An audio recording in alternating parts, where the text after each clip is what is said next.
Business as Unusual is a thought-provoking podcast that explores the innovative strategies, disruptive ideas, and unconventional practices driving successful leaders and companies in the ever-evolving world of modern business.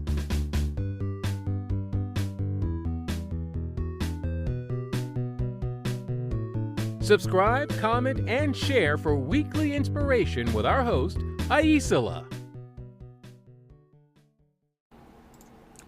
Hi there, welcome to Business as Unusual. And today I'm going to talk about a mid-year look. So you started everything, most of us do our planning in December or November, sometimes January, right? But you did that. You wrote something out in January, you made some goals for yourself, maybe some goals for your business, maybe both. And there's a split now, right? Between what you wrote and where you're at. And that can land in some ways. Sometimes we'll really get down on ourselves because we're not where we thought we should be or where we think we should be. Or we'll sort of ignore that we had an intention. We'll let that fade away, pretend that we never really had that intention or that we never made those plans. And both of those things will treat the gap between what you intended in January and where you're at in June as a verdict on you. And I'm going to say, why not consider it as a record of where your energy actually went? So from the energy equation lens, let's look at the goals that stalled. And instead of turning it into a reflection or an indictment on you, you don't have enough willpower, you're not a good planner, really look at what was the energy needed, and did you have that energy in these 6 months, and were you able to put it towards what you thought you would be able to put it towards? Sometimes we make a plan that's aspirational, and sometimes we make a plan that's really solid and reality strikes. There's a saying I love, and I repeat it to myself anytime that I start to feel that sense of what on earth is happening, which is life is what happens when you're making other plans. Depending on your perspective, that can be an unfortunate reality or a gift to understand and embrace the roller coaster that is reality. Like sometimes it's even success that creates a new opportunity for you. Sometimes a new opportunity takes you in a new direction. So with that, instead of saying, oh, I'm not where I thought I'd be, or this project didn't work the way I thought it would, instead notice what did work. So I'll give a personal example. I have been a little down on myself because I feel like some of the things that I want to work on haven't moved along the way that I would have expected them to or had intended them to. And I kind of did a little assessment a few weeks ago and so I was like, all right, well, what is it? And I said, well, actually, some of my habit goals that I had intended, like I really wanted to work on writing more regularly. That felt like a really important shift in how I approach my work and what I'm doing. And I wanted to create more of that habit. Well, I've done that. That has occurred. But I kind of dismissed it. Because once I achieved it, I thought, okay, that's good. But it does take me applying myself really differently to my work weeks I have to make space for my writing in a different way.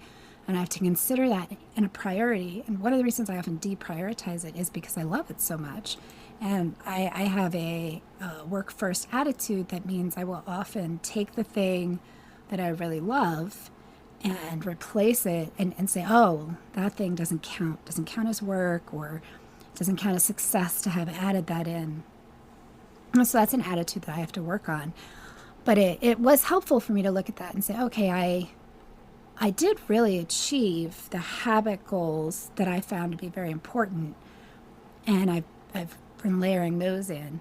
I had some other project goals that I wanted to achieve, and I didn't because there were some client work that really had to take priority, and that was a conscious choice, and I stand behind it was the right choice. And what I didn't do was also say, okay, if I'm doing that, how am I going to understand and interpret the rest of the stuff that I want to do in a more realistic sense? Even if I have time to do it, do I have the mental capacity to generate what I need to generate for these things? And so that's kind of where I wanted to talk about that today, is just saying, it's good to do these check-ins, but I would say instead of going, am I on track? Really looking at, was that the right track for who I've been the last 6 months? Am I noticing everything that I've brought in?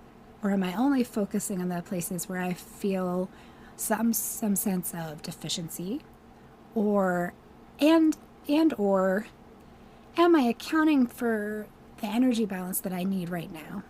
I don't know about you, but I know for me, it just changed, that I have different kinds of energy at different times of year. I tend to be a little seasonal, so I hibernate a little in the winter, and in the summer, I'm much more interested in going out and interacting. And so trying also to account for, did I try to create a situation where I was going to really have to force myself to be out in the world a lot when it was cold? It's not a great idea.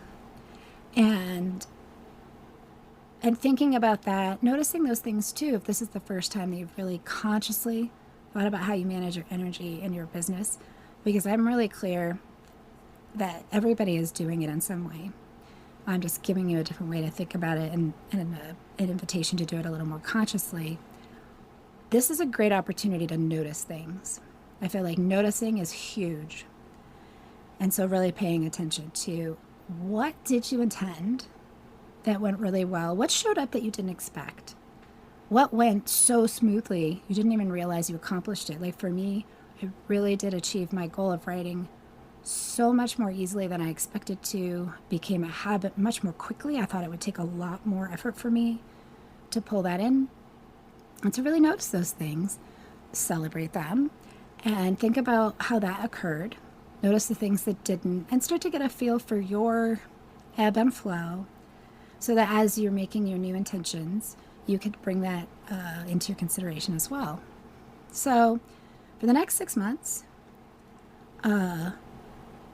try taking, do that little refresh for yourself, and think about, like, what would you do? What would you plan differently? Or what would you shift in terms of your goals for the next 6 months if you stop assuming that June or July you and January, February you are the same person? So I will leave you with that question. This is a quick one. I hope that you're having a great summer, and I will see you next week. Thank you for tuning in to Business as Unusual. Remember, in this ever-evolving world of modern business, it's not about fitting in. It's about standing out.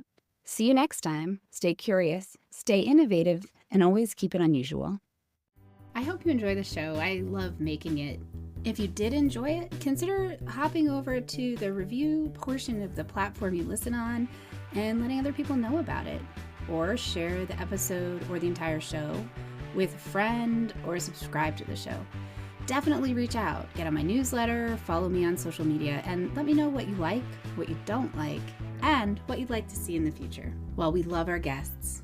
Appearance on the Business as Unusual podcast or any Bicurean consulting production is for information purposes only and is not to be considered an endorsement of their business practices, or character. Please properly vet anyone you find through this podcast and generally before you do any business with them. Thank you for listening.